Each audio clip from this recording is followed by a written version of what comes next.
República.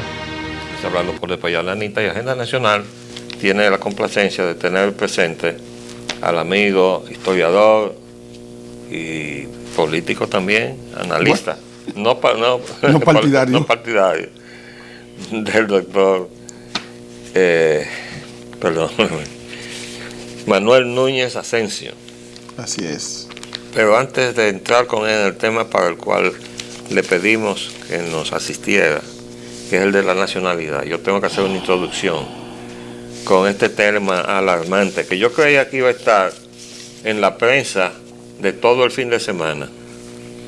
Y felicitamos al Listín porque el sábado sacó esa información en primera plana, el principal título,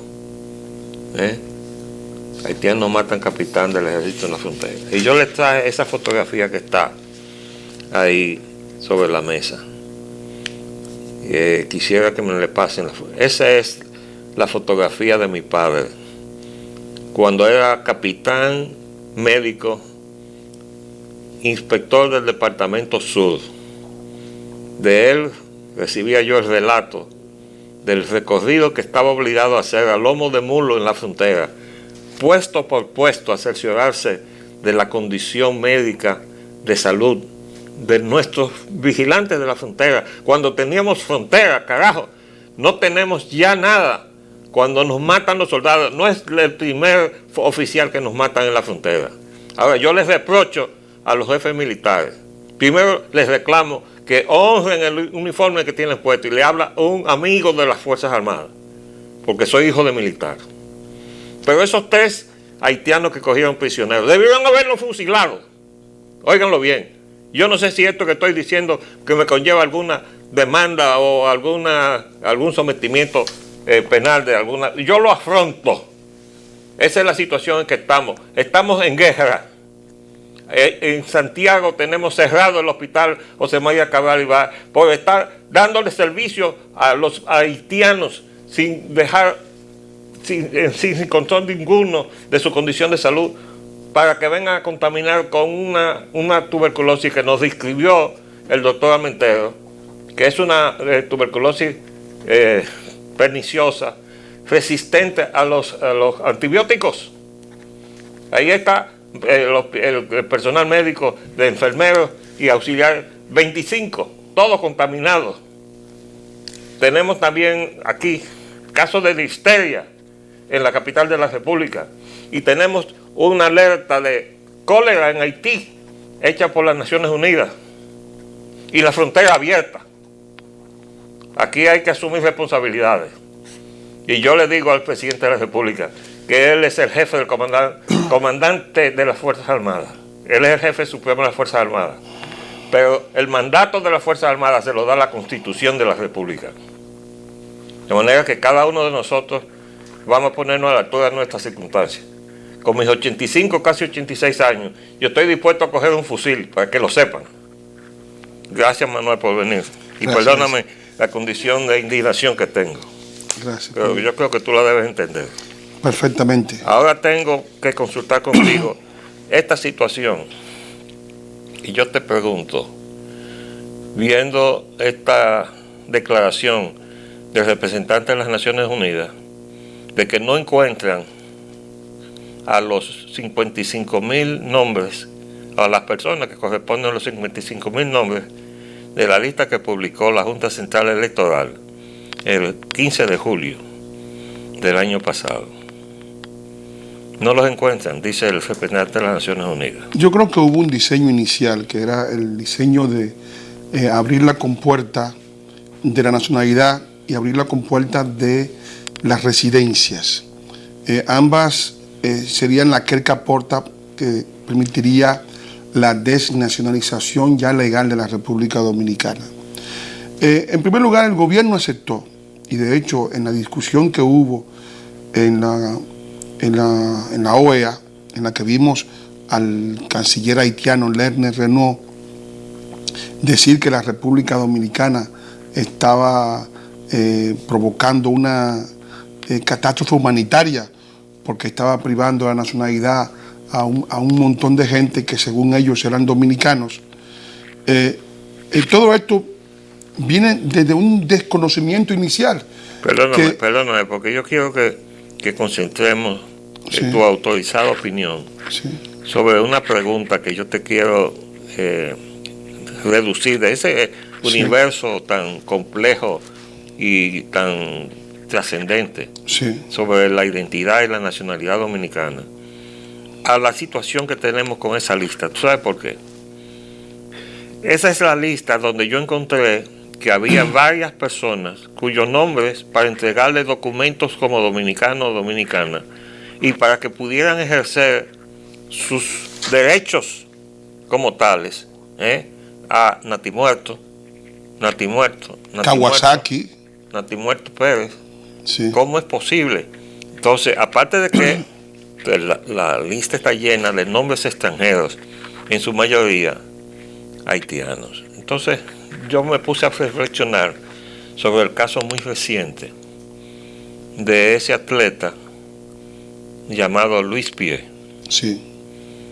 Resulta que, de acuerdo a la crónica, que yo me preocupé de ir siguiendo periódico por periódico, es hijo de un haitiano bracero que vino a Los Ingenios o al trabajo agrícola. Tenía 30 años aquí, pero el papá se llama José Beltrán y el hijo se llama Luis Pie. Es decir, que el papá, siendo haitiano, castellanizó su nombre. Bueno, suplantó una identidad. Bueno, exacto. Se buscó documentación fraudulenta. Bueno, pues hay cantidades. De la que se consigue aquí, ¿no? Gracias. Lo peor de todo eso es que la ley 16914. No, pero déjame hacerte la pregunta. Tenemos entonces el caso del padre que castellanizó su nombre, siendo haitiano. Sí, así es. Y con documentos fraudulentos seguramente. Falsos. Y su hijo, que mantiene el apellido de su madre. Un apellido que le correspondía. Sabe Dios el que le correspondía de padre, porque el padre se quitó de los nombres. Pero yo te pregunto ahora, viendo la historia de la República Dominicana, ¿qué le hace más daño a este país? ¿Que se quiten el nombre y se castellanicen o que lo mantengan? Yo creo porque estábamos supuestos a darle fulano de tal pie dominicano, pero que fue lo que pasó ahora con ese atleta. La suplantación. Está el relato ahí de que él no podía ir a representar a la República Dominicana a Brasil. Lo único que Luisín Mejía, presidente del Comité Olímpico Dominicano, fue donde el presidente de la Junta Central Electoral, Roberto Rosario, y obtuvo de él un manejo privilegiado del caso de ese muchacho, porque le interesaba a él tener una bendita medalla de bronce de los Juegos Olímpicos, aunque se fuera al diablo la base jurídica con la cual nosotros custodiamos nuestra identidad y nuestra nacionalidad. Bueno, en el caso de Luis Pie es sintomático porque los haitianos celebraron a Luis Pie como un originario de Gonaíves. De hecho, en la prensa haitiana apareció el nombre de él, aparecieron unos haitianos que son sus familiares hablando en su lengua, ¿verdad? Celebrando de que esa medalla se la había regalado a Haití a la República Dominicana. Luego la República Dominicana obtuvo varias medallas de oro internacionales en voleibol, en bádminton, y no fueron tan celebradas como la medalla de bronce de Luis Pie, que hizo que el gobierno le regalara un apartamento y que el senador Mariotti le regalara una jipeta. Jipeta con la cual Luis Pie se dedicó a traficar haitianos hacia República Dominicana. Fue atrapado en el tráfico de haitianos a República Dominicana en esa jipeta y fue nuevamente libertado por unas gestiones que hizo Luisín Mejía hace unas semanas. Pero eso no fue a la prensa. Sí, eso fue a la prensa. Luis Pie fue atrapado traficando, porque Luis Pie es haitiano. Claro. Y fue atrapado traficando haitianos, es decir, la jipeta con la cual... él es haitiano, pero tiene documentos ya como dominicano, porque eso fue lo que hizo Roberto Rosario a favor de él. Y para crear entonces una situación donde todos los que están igual que él están reclamando que le den igual trato. Claro, eso es una cosa que resulta de todo ese tejemaneje, porque la propia ley tenía unas fisuras absolutamente inaceptables. En primer lugar, lo que aprobó el Tribunal Constitucional fue que esa persona, aquellas personas de ese gran paquete de que tenían un tiempo aquí, que eran avecindados en República Dominicana, podían optar en algunos casos por la naturalización. Pero la ley los acreditó como dominicanos sin pasar por el protocolo ni siquiera de que juraran por República Dominicana, de que querían ser dominicanos, sino que se le instrumentó una nacionalidad automática. Ahora, ahí viene la otra pregunta, y perdona que te interrumpa. En Estados Unidos, tú vas como emigrante dominicano y después de un tiempo de llenar los requisitos de residencia, de autorización para estar allí, tú puedes pedir la nacionalidad, o sea, después de ser residente, autorizado, pero te dan la ciudadanía. O sea, tú no dice que tú de ahí pasas a ser norteamericano, sino ciudadano. Ciudadano de Estados Unidos, que es una categoría para ejercer los derechos plenamente, pero la nacionalidad de origen no se borra. Pero ¿por qué, no se borra? ¿por qué en la legislación dominicana nosotros hacemos lo contrario? Nosotros decimos, de ahora en adelante tú eres dominicano. Sí, pero tú eres dominicano, en el caso de ellos, quiere borrar la nacionalidad de origen. Hay una diferencia entre el manejo que hace Hay una diferencia, porque está la diferencia. La legislación francesa o la sajona. Sí, hay una diferencia porque en el caso nuestro, la atribución de la nacionalidad, cuando hay dos tipos de nacionalidad dominicana. Una es por origen dominicano y otra es por convención. Pero ellos le han puesto a personas que no son dominicanas nacionalidad de origen, lo cual evidentemente la faculta para que puedan ser mañana candidatos a la presidencia de la República. O sea, si tú admites que Luis Pierre se hizo dominicano por naturalización, Luis Pierre nunca podrá aspirar a ese cargo. Ahora bien, porque la Constitución prevé el caso de la naturalización. Exacto.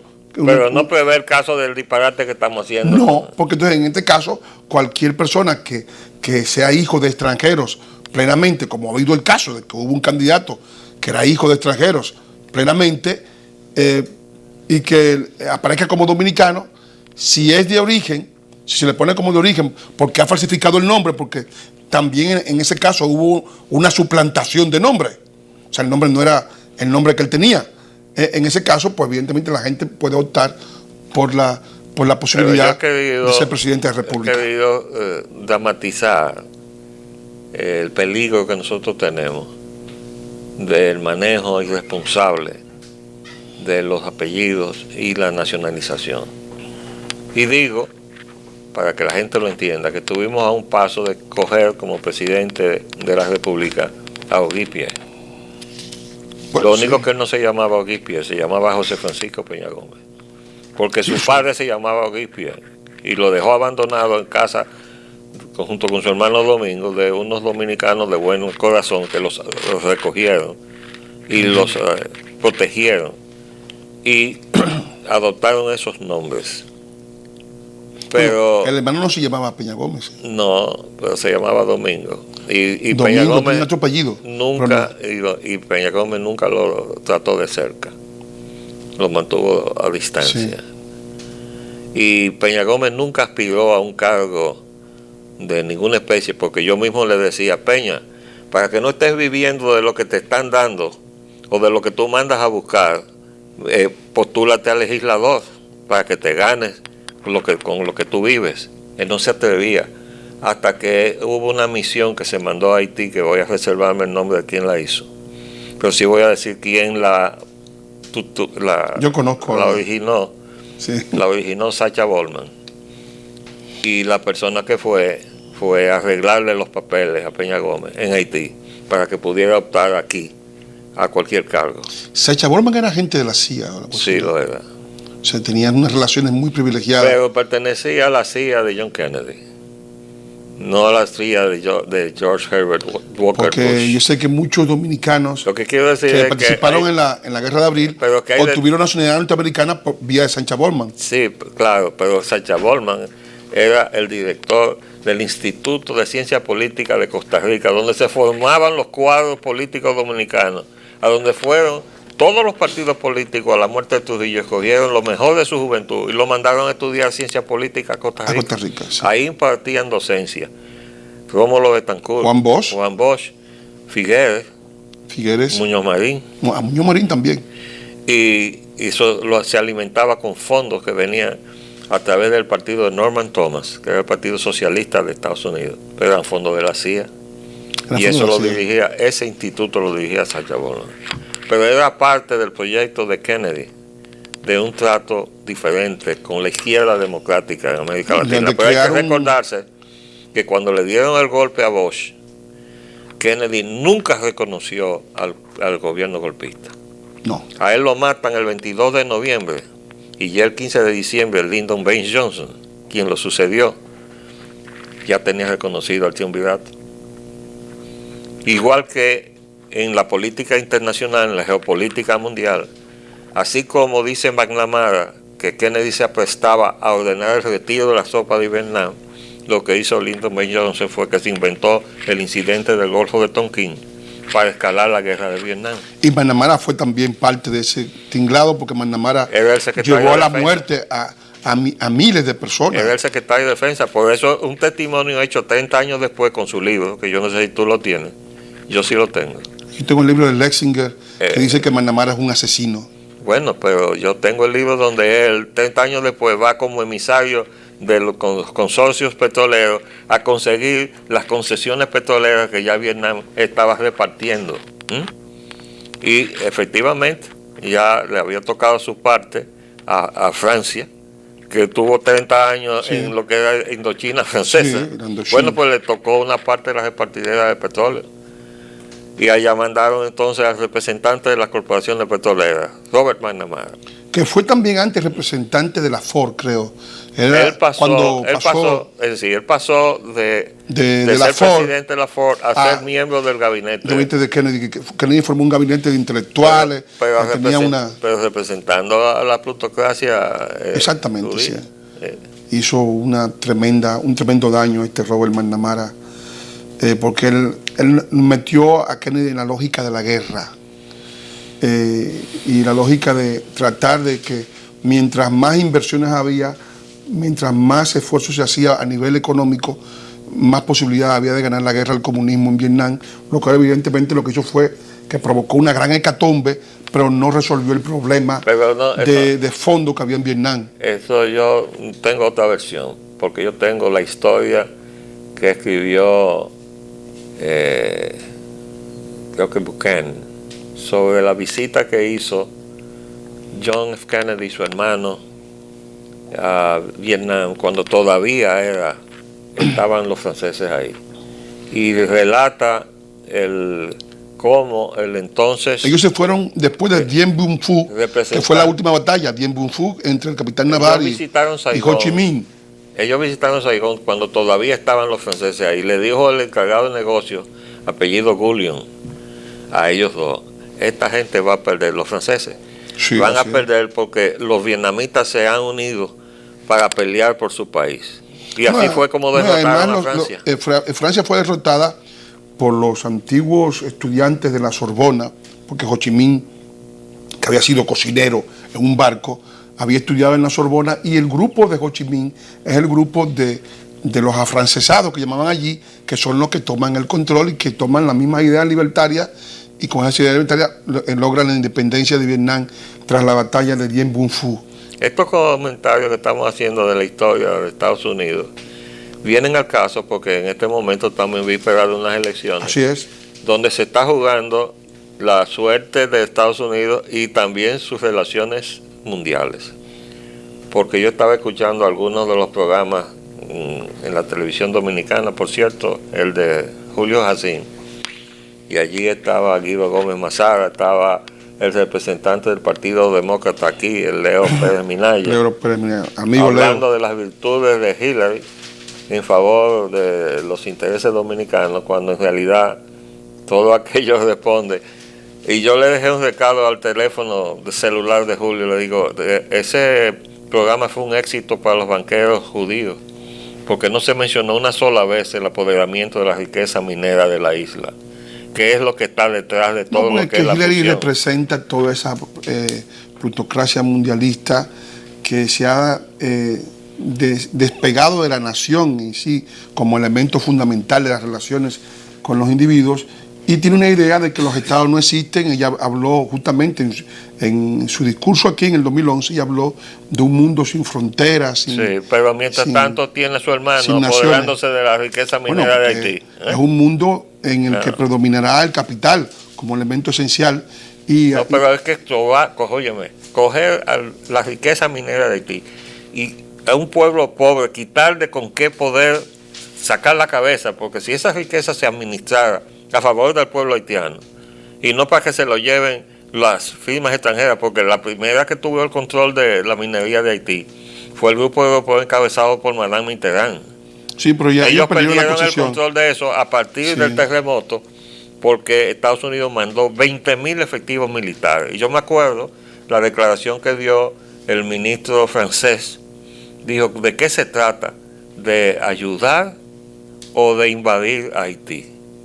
Porque era chocante que para una situación de emergencia, de terremoto, mandaran 20.000 efectivos militares. Pues era normal, porque Clinton, el primer disparate lo hizo Clinton. Clinton, guiado por sus propios instintos y por los grupos pseudoliberales de Estados Unidos, destruyó el ejército haitiano en el 90 para traer a Aristides en el 94. Yo estoy hablando de la magnitud del envío de tropas. No, porque mandar 20.000 al destruir el ejército dejó pero esos, 20.000. Pero que él había dejado eso sin un polo de autoridad. Sí, en medio del desastre, no era ni siquiera posible mantener las embajadas extranjeras. Yo recuerdo que en el 94 se hizo un puente aéreo con la República Dominicana y la cantidad de personas que venían en avión hacia el hotel embajador, hacia los hoteles, porque la embajada dominicana fue utilizada como punto de escape de los occidentales que escapaban del desorden que había allí, porque se había perdido la autoridad, y eso evidentemente significaba que no había un control del territorio. Y entonces se vio obligado luego a mantener un asunto que ha sido provisional, que ha sido una tropa extranjera, pero son tropas extranjeras que tienen que tener un límite en el tiempo. Tienen 17 años ya. Porque no hay control del territorio. Es decir, si se van de allí... Ya se me acabó el tiempo, pero una última pregunta. Si tú le mandas a un país unas tropas a tomar el control militar de ese país tiene soberanía. No, claro que no. Entonces, ¿por qué no ponerle un fideicomiso que tome el control político junto con el militar? Porque ahora hay argumentos, y yo he escuchado argumentos de que no se puede, porque la parte que podría terminar de ordenar o de darle una organización a Haití, dándole un registro civil, un padrón electoral para que puedan hacer elecciones y no fraudes electorales. Eso no se puede hacer, pero mandarle la tropa sí se puede. Bueno, porque también ya hubo un gobierno fideicomisario, porque el CIR, que lo presidió Bill Clinton junto con el señor Jean-Marc Berribe, tenía la misión de reconstrucción. O sea que de facto lo tenía. Sí, de facto, pero lo que pasa es que los 12.000 millones de dólares que se invirtieron, no se sabe dónde están, se volatilizaron. Cogiéndose las minas de oro de Haití, por Dios. Se crearon hoteles, pero no hubo ningún tipo de mejoría. Fue un gran fracaso. Manuel, después de las elecciones, tenemos que seguir este programa para que terminemos de examinar la situación que nos va a quedar como consecuencia de lo que decide el pueblo norteamericano. El saludo Leopoldo Espallana, Anita. Hasta luego.